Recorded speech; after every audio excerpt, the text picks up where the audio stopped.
Bonjour les amis, avant de vous parler du sujet du jour, les grandes manifestations d'hier et leur couverture médiatique, un petit mot sur la fête du cochon, donc que nous organisons un petit peu dans la précipitation pour dimanche, donc dans le Morbihan à midi. Bah écoutez, les inscriptions suivent et tout. Alors je vous raconte pas qu'on va pas être des milliers, mais on va peut-être être un peu plus de quelques, on va dire peut-être un peu plus de 20 ou 30, comme certains pensent qu'on va être. Allez, on va dire, ça peut tourner, si ça tourne bien, il y aura plus de monde qu'il y aurait eu à la fête du cochon, voilà, du Parti de la France, voilà. Peut-être un petit message amical, c'est que autant pour l'instant Ouest France, Télégramme couvre pas, on va dire la presse ennemie ne couvre pas. Bon, ils ont compris qu'il fallait pas nous faire de pub, c'est normal, mais on voudrait pas se poser des mauvaises questions sur le silence de la presse amie, la presse de réinformation, parce qu'on va pas donner de nom. Mais pour l'instant, mis à part Braise Info de Yann Valery, et Synthèse nationale de Roland Elie, on n'a pas vu trop de traces relayant un petit peu notre initiative. Et ça nous fait poser des mauvaises questions parce que tout le monde a parlé de l'annulation de la fête du cochon. On comprend pas trop que la presse amie ne parle pas du sursaut breton, du sursaut patriote que nous essayons d'impulser avec toutes les composantes qui veulent travailler avec nous. À mon avis, c'est parce qu'ils sont très pris par l'actu et ils vont s'y mettre, je n'en doute pas. Bon, on passe à la manif, aux manifs d'hier. Alors là, écoutez, c'est le bordel, on n'y comprend plus rien.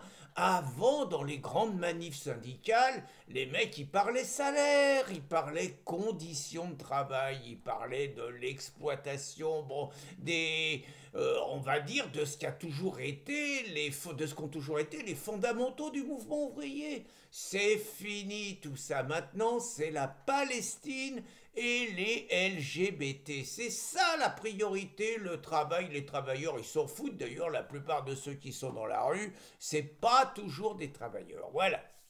Alors, sinon avant c'était bien aussi, parce qu'avant les manifs, elles étaient toujours couvertes par les journalistes de gauche. Alors, les journalistes de gauche, c'est un pléonasme, hein. Normalement on ne peut pas être journaliste si on n'est pas de gauche.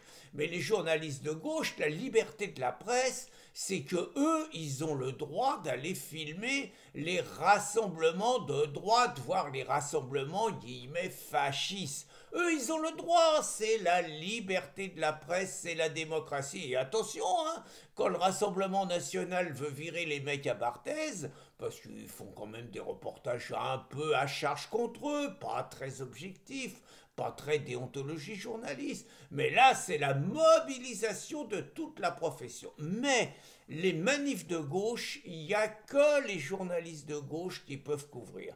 Et il y en a qui foutent le bordel. Regardez CNews et encore plus Frontières. Le Jordan, pas Bardella, le Jordan Florentin. D'ailleurs, les gauchos, ils ont dit qu'il s'appelait pas Florentin, mais ils ont donné son vrai nom. Et son vrai nom, c'est même pas un nom français, c'est un nom portos. Qu'est-ce qu'il vient foutre en France? Oh mince, qu'est-ce qui m'arrive, hein?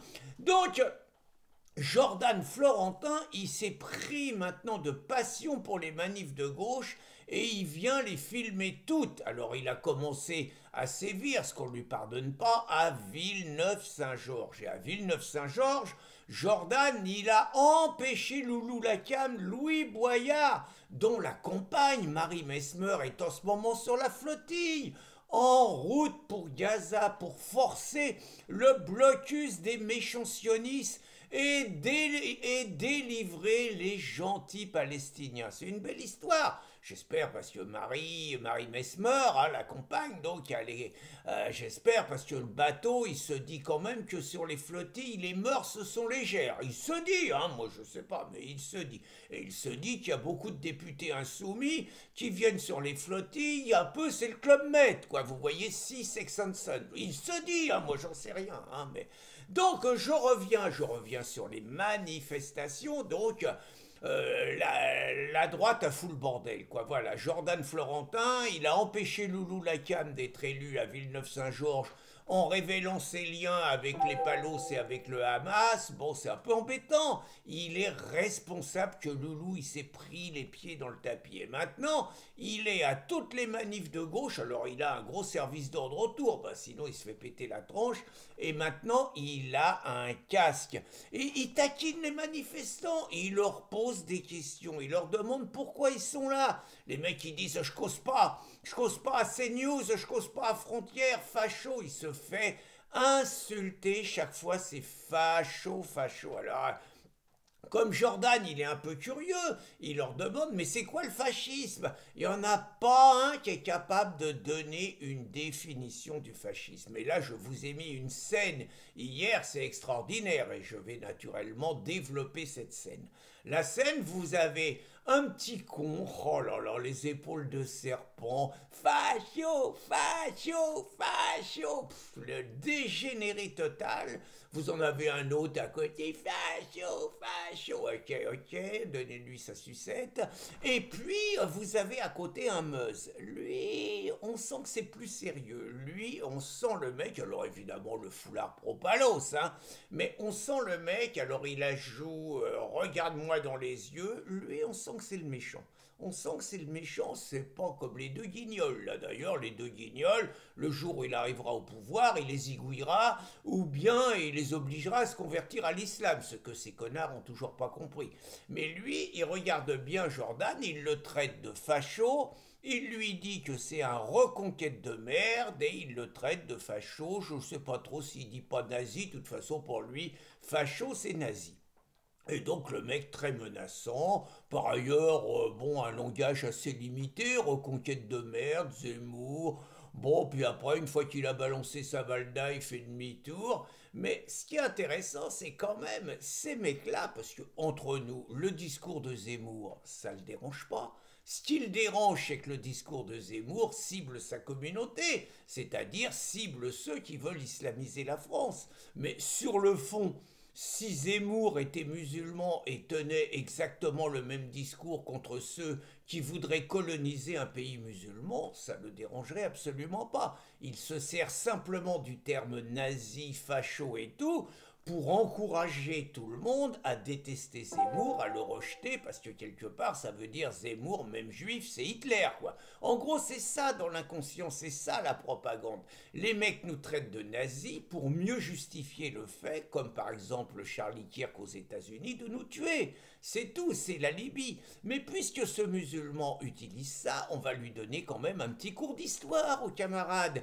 Et on va lui rappeler quand même que lui qui traite les patriotes de nazis est un parfait nazi, puisqu'il a autour du cou l'écharpe palestinienne. Et le combat palestinien n'est pas dissociable du combat des nazis, puisque je vais quand même rappeler ce que les musulmans oublient toujours de dire, qu'entre les musulmans et les musulmans, les islamistes et les nazis, il y a un dénominateur commun. Le dénominateur commun, c'est la haine des juifs. Et je vais rappeler que c'est le moufti de Jérusalem, fondateur des frères musulmans avec le père des Ramadans, qui a conclu un accord avec Hitler, qui a encouragé Adolf Hitler à passer à la solution finale, qui a livré à Adolf Hitler des soldats de premier ordre dans les Balkans, les divisions Anschaft, avec 30 000 combattants qui se sont signalés par, on va dire, leur férocité au combat, qui indignait même de temps en temps les SS qui combattaient à leur côté. Donc vous voyez, et qu'Adolf Hitler leur a accordé absolument tout ce que les musulmans réclament à la France laïque. Il leur a accordé des nourritures particulières, il leur a accordé le droit d'avoir un croissant sur l'uniforme SS, il leur a accordé le droit de faire des prières musulmanes 5 fois par jour sur des tapis pendant l'exercice, il leur a accordé exactement ce que les musulmans réclament de la France.